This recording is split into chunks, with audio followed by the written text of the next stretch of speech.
गिबिसिनथारावनो आंनि बे भिडिअखौ नायग्रा आरो खोनासंग्रा साफ्रोमनोबो आंनि गोसो गोरबोनि अननाय आरो सिबिनायखौ जासिग्रोबाय।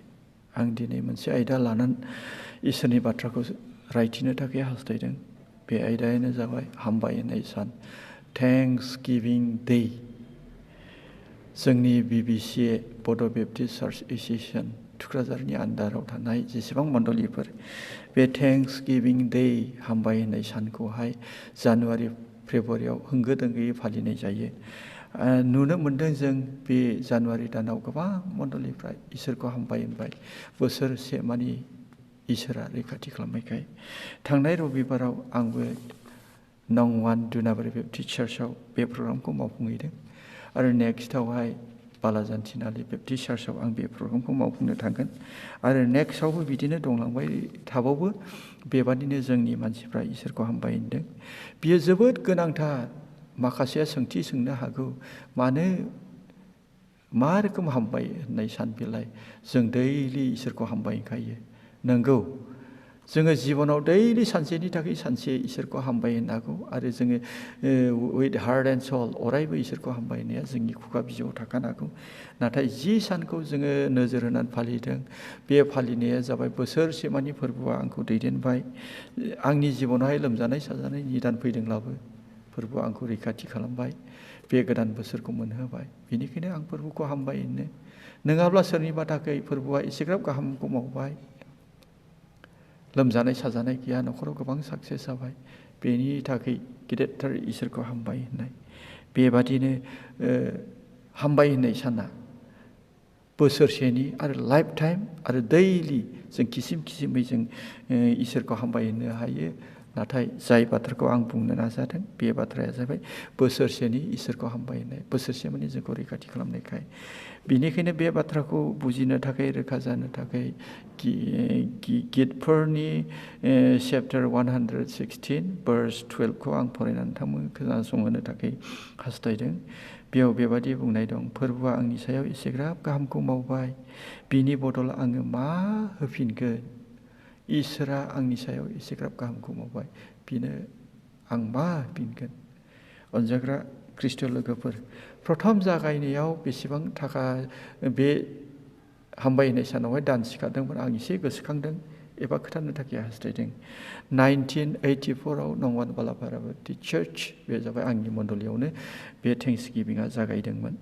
बे समाव जोंनि मण्डलिया 26 फेमिलिस बेबादिल' न'खर दंखायोमोन, खिन्थु जइन्ट फेमिलि, फरियालफ्रा गेदेर गेदेर। खिन्थु दुखिया जोंनि गिजाबो उन्दैखा हाद्रि खुग्लुंलायनाय गोबोरखिजों लिरनायसो, बेबादि एकदमबारे गैथारि मण्डलि। नाथाय जोंनि बिदाफ्रा, बे जाबाय जोंनि देरसिनफ्रा, जिउ सिरि मोननायाव जिउ सिरि मोनखांनानै बे गोसोखांनायजोंहाय इसोरा बिथांमोननि गेजेरजों गोसोखांहोनानै बे हामबायनाय सानखौ प्रथम खालामनाय जादों। बे प्रथम खालामनायाव गासै 1800 थाखा दाना सिखारदों। दानि खोनानायावहाय बियो मिनिथावथाव एमाउन्ट, नाथाय बै समनि बिराद गिदिर मोनसे एमाउन्ट बियो। जेब्ला आङो 2015आव आङो क'क्राझार टाउन बेप्टिस्टआव बे थेंक्स गिभिं प्रग्रामखौहाय आं मावफुंहैदों, बे समावहाय बिथांमोननि दाना 7 लाख जादों आरो बिनि बोसोराव बिथांमोना खोन्थादों 12 लाख जादों होननानैहाय। बेबादि दा आजिखालि सिखारनोसै। नाथाय बे 1800 थाखाया ओरैबायदि गेदेर एमाउन्ट, बै समाव दाना बोसोरसेजों 2000-1500 बेबादिल' जाखायोमोन टटेल एमाउन्टआनो। नाथाय खुंसे दानानो बेबादि जादों। बेबादि मानसिफ्रा दुखियालाबो दान होदों। बै समावथ' बिजनेस गैखाया, साख्रियाथ' गैखा बालाफोराव, लेखा रोङियाबो गैबावासो। बिमाफ्रा दख'ना होदों, साद्रि होदों, हौवाफोरनि गानग्रा गामसा होदों, दाउ घरे घरे दाउ लाबोनानै होफैदों, बोरमा होफैदों, माइ माइरं होदों। बेबादिनो गासैखौ टटेल खालामनानै 1800सो जादों। बै समावहाय जों जि समाव थेंक्स गिभिं डे खुंदों, बे समावनो प्रथम BBCआबो जोंनिया थुक्राझारा एभेन्जेलिस्ट लाजेनदों। बे जाबाय जोंनि मण्डलिनिफ्रायबो बे थेब्ला नार्जारिखौ एभेन्जेलिस्टआव थिसननाय जादों। आरो दा गोथाङै दङ आलेन नार्जारि, दादगारि दावगागुरियावहाय बिथाङा गोथाङैनो दङ।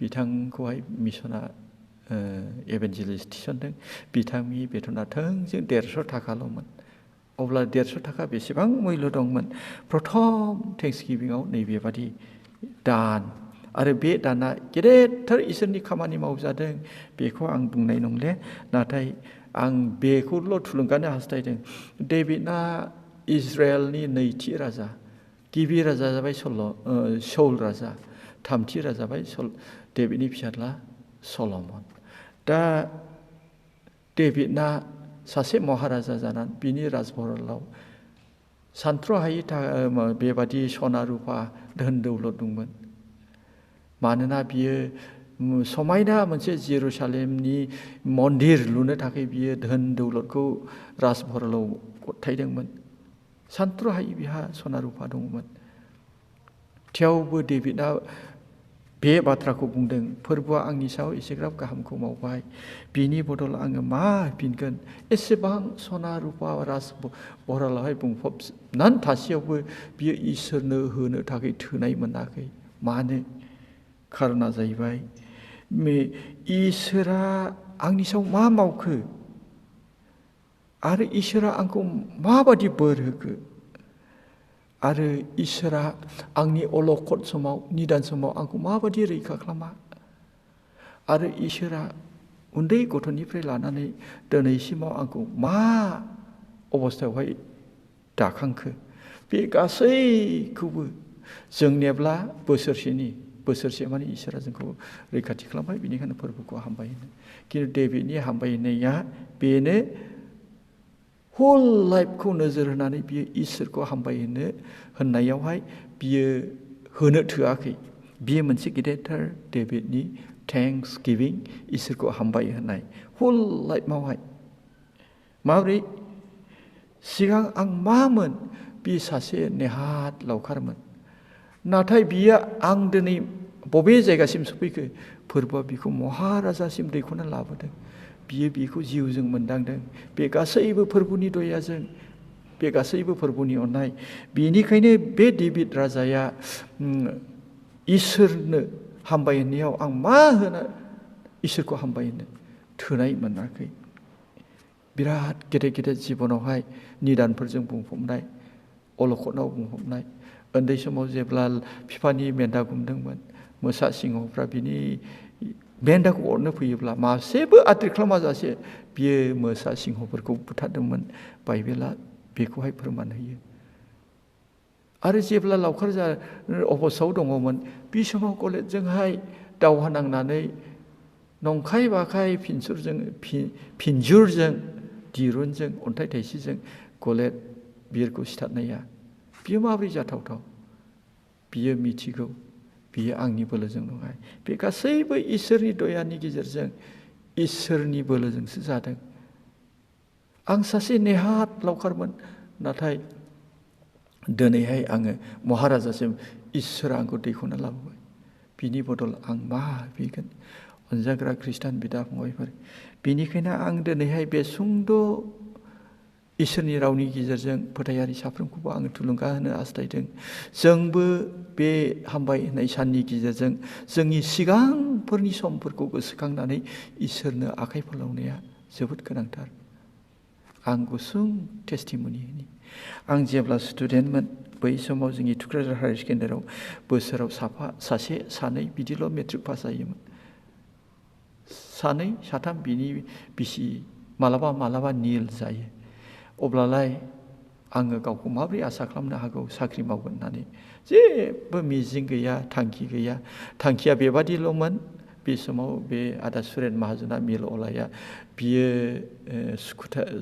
स्कुटार बायदों गोदानावनो 9,000 बे समावहाय बेखौहायनो हामजानानैहाय मयबाफोर मोनोब्ला खुनुरुखुम सुखिदारफोर आं मावनो मोनोब्ला जिबनाव आं प्रथम सेकेन्ड हेन्ड 4,000सोनि आङो स्कुटार बायनानै गाथारगोन आंनि थांखिया बेनो आरो माखासे लोगोफोरनिथ' ओरैबादिबावसो माबोरै आंलाय ट्राक ड्राइभार जानो हानाय रा गारि ड्राइभार जानो हानाय रा नैबेबादिल'मोन नाथाय आं दिनै गावखौ मोनदांबाय आंनि थांखियानो गैखा थांखियानो बेबादि सुखिदारसिमल'मोन नाथाय आं दिनै सासे सार्भिस हल्डार फोरबोनि गिदिर दयानि गेजेरजों आङो फोरोंगिरि पदनाव मोननानै मोजां न'खर दाखांनो हाबाय। बेल' नङा, आं सानखायाखैमोन बिदि मास्टार मावनो मोनगोन हागोन, आं सिमां गैया, थांखियानो गैखामोन। बेल' नङा, आंनि हिन्जावा सुपारभाइजार मोनबावबाय। आरो बेयावनो जोबथासै, आंनि बिहामजोआ साख्रि गोनांखौनो आं बिहामजो मोनबोबावबाय। आरो बेयावनो जोबथासै, आंनि फिसायाबो लोगो दोगोफोरजों थानानै 1-2 फैसा थांनानै थानायनि इनकामनि सर्सफोरखौ खालामनो हागासिनो दं। आंहा मिजिंआ गैयामोन, एमलेसमोन, नाथाय एसे गोजौआव सफैनाया माबोरै जाखो बेलाय? बे गासैबो आंनि जुजिनाय, आंनि नाजानाय नङा। आं थांखियानो गैखा, नाथाय प्रभुआ अनसुलाखाय बियो आंखौ गोजौसिम दाखांबोबाय। आं सुखिदारसिममोन। आं बेबादि न'खर रोहो आं गारि गानो हानायखौथ' नुखाखै, नाथाय आं दिनै मोजां गारि गानो हाबाय, मोजां न' लुनो हाबाय, गोथाव गोथाव जानायखौ मोनजानो हाबाय, गाननो लुबैनाय माने आङो बेबादि ड्रेसफोरखौ गाननो हाबाय। अनजाग्रा खृष्टान बिदा फंबायफोर, थेंक्स गिभिं डेयावहाय आं मामोन, आं दिनै मा जाखो? 10 बोसोर सिगां आंनि अबस्था मामोन? आं साइकेल गायोमोन, दा आं बाइक मोनगांबाय। 20 बोसोर सिगां जिगाबनि न'आव थायोमोन, दा गोरा टाटाथिंनि सिङाव थानो मोनबाय, मोजां न'नि सिङाव। बे गासैखौबो जों डेभिड बादि गोसोखांनानै नोंनि दंनायनिफ्राय लानानै इसोरखौ हामबायहोनाय एबा इसोरनो दान होनाया हामबाय होनाय सानाव जोबोद गोनांथार। मानोना हुदा बिजाब चेप्टार 16 verse 10आवहाय बेबादि लिरनाय दं, नोंसोरनि इसोरा नोंसोरनि सायाव जेरैबादि बोर होदों, बेबायदिनो नोंसोरो गाव गावनि गोसो बादि दान होनानै इसोरखौ मान होदो। शास्त्रआ जोंनो फोरोंदों, फोरबोआ आंनो गोबां होबायब्ला, फोरबोनि बोराखौ आं गोबां मोनबायला, अब्ला जोंनि होनायाबो एसे फोरबो हामजानाय बादि जानांगौ। नोंहा गोबांथार एकाउन्टआव थासेयावबो नों हामबाय होनाय सानाव नों 500 गांसे होनानैहाय नोङो बेखिनिखौल' मावदोंब्ला, अब्ला बियो बोरनि परिमान जाया। बे शास्त्रनि बादि इसोरनि लुबैनाय बादि नोंथाङा मावफुंनो हायाखै। बिनिखायनो नोंथांखौ थुलुंगा होदों आङो, नोंथाङा जुदि बे रावनि गेजेरजों गावखौ मोनदांदोंब्ला, अब्ला नोंथाङा इसोरनो दान होनो आवगाय। मोनसेबो दान होनाया फेलें थांनाय नङा। शास्त्रआव लिरनाय बादि गासैबो दानफोरनि थाखाय इसोरा जोंनो होफिनगोन। जाय इसोरनो होयोब्ला इसोरा होफिनो, बेनो नोंथाङा मानो आखाइ हमथानो? जों मोनफिननाय खोथा दङ। माथाय चेप्टार 10 verse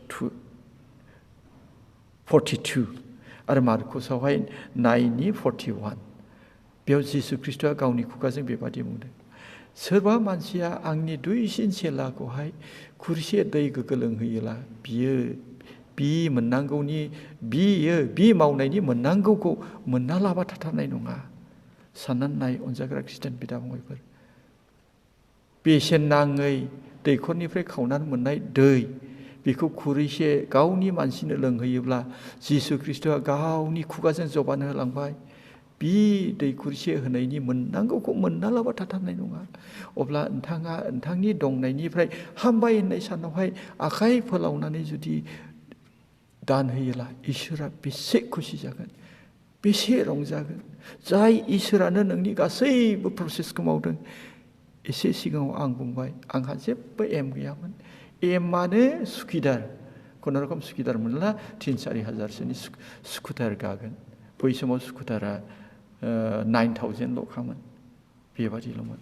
नाथाय फोरबोआ आंखौ सुखिदाराव दोनाखै, एकदम आंखौ सासे फोरोंगिरि, आंनि हिन्जावाखौबो बिदिनो सुपारभाइजार, बिनिफ्राय बिहामजो, बेबादि साख्रि गोनां होबाय। आं माजों हामबाय होननाय? आंनि बे बोरनि परिमानैहाय बेयावहाय जों नुनो मोनदों। बेनिखायनो जोङो बे हामबाय होननाय सानावहाय जोङो जोंनि दंनायजोंहाय जों होनाया जोबोद गोनांथार। आं खोथानो हास्थायदों, जोंनि मण्डलियावहाय गोबां मानसिफ्रानो मोसौ होबाय गिर्जायाव हामबाय होननाय सानावहाय, अमा होबाय, बोरमा होबाय, गोबां थाखा एमाउन्ट होबाय। आंबो गोसोआव दङ, हामबाय होननाय सानावहाय आं मानैसो जाबाय मोसौ होनाया। हामबाय होननाय सानाव आं अमाबो होबाय, हामबाय होननाय सानाव आङो बोरमाबो होबाय। बेखौ देरगानो थाखाय नङा, नाथाय आं नोंथांमोनखौहाय थुलुंगादोंसो। जों बयबो खृष्टान बिदा फंबायफ्रा जों बुजिनांगौ इसोरादे आंनि सायाव एसेबां गाहाम मावबाय। आंनि थांना थानाया, आंनि न'खर जौगानाया गासैबो इसोरनि हात दङ। बे बाथ्राखौ लानानै इसोरनो बे सानावहाय आखाइ फोलावनांगौ। जेब्ला नोंथाङा आखाइ फोलावगोन, बे आखाइ फोलावनायनि गेजेरजोंहाय बे दाननि गेजेरजों इसोरनि सोमोनांथाव खामानिफ्रा जागोन। बे दानफोरनि गेजेरजोंनो जोङो धार्मिकफोरनि अभाबखौ सुफुंनो हायो। आं दहाय सिगाङाव बुंबाय, बिबिसिआ मिसना साथाम एभेन्जेलिस्ट 150-150नि जेब्ला लादों, अब्ला जोङो बे 1800 थाखाजोंनो जों सासे इबिराम होननाय सासे उरावखौहाय जोंबो 350 थाखा होनानै एभेन्जेलिस्ट प्रथम बिबिसिआव बड' बेप्टिस्ट चार्च एस'सिएशनावहाय जोंनि मण्डलिया एभेन्जेलिस्ट हगारदों। 40 बोसोरसो जाबाय जोङो बे खामानिखौ मावनाया। दिनै मावबोयै फोरबोआ जोंखौ गोबां बोर होबाय, न'खरखौ बोर होबाय, बेक्तिफोरखौ बोर होबाय, गोबां गथ' गथाय रोंबाय। दिनै बांसिन होनो हाबाय। बांसिन होनो हानायखौनो जोङो दिनैहाय 6 जन एभेन्जेलिस्ट लाखिनो हाबाय। अडिट खालामदों, अडिट खालामना नुदों।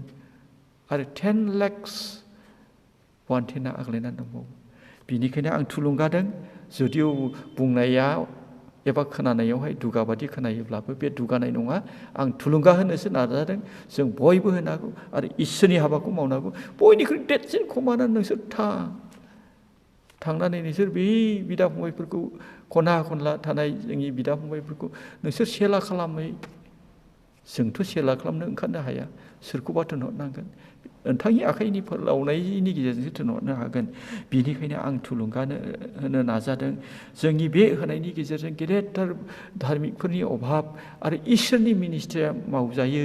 बिनिखायनो जोङो जोंनि इसोरनिफ्राय जि मोनदों, बे मोननायनि बोरनि परिमान बादियै इसोरनो होनानै आं नोंथांमोनखौ थुलुंगा होदों। आरो पौला बै करिन्थिया मण्डलियावहाय बियो थुलुंगा हरदों माबोरै दान होनांगौ। आं बेखौ बुंनानैनो दोनथ'नो थाखाय हास्थायदों। करिन्थिया बिजाब 2 करिन्थिया 9नि चेप्टार 9नि verse 7, बेवहाय मोननै बिसय फोरोंहरनायखौ जों नुनो मोनो। पाउला करिन्थिया मण्डलिनो गोसो जानाय बादि होथों आरो रंजा बाजा होथों। जोङो जेरै थुलुंगाबाय बेबादिनो होनांगौ। जों आखाइखौ हमथानो नाङा। आरो जोंनि होनाया रंजा बाजा जानांगौ। आरो जोंनि होनाया मा जानांगौ? 2 करिन्थियान बिनिफ्राय चेप्टार 8-12 verseआवहाय हानाय बादि होथों। नोंथाङा गोबां दङब्ला, अब्ला नोंथांनि हानाया 500 थाखा नङा, बिनि गोजौआव जानांगौ। मानोना जों दहाय फरायनानै हुदा बिजाब 16नि 10आव खोनासंग्रा साफ्रोमखौबो इसोरा गिदिर बोर होथों। आखाइ फोलावनो थाखाय इसोरा थुलुंगानाय होथोंसै। बेखिनिखौनो बुंनानै आङो दोनथ'बाय।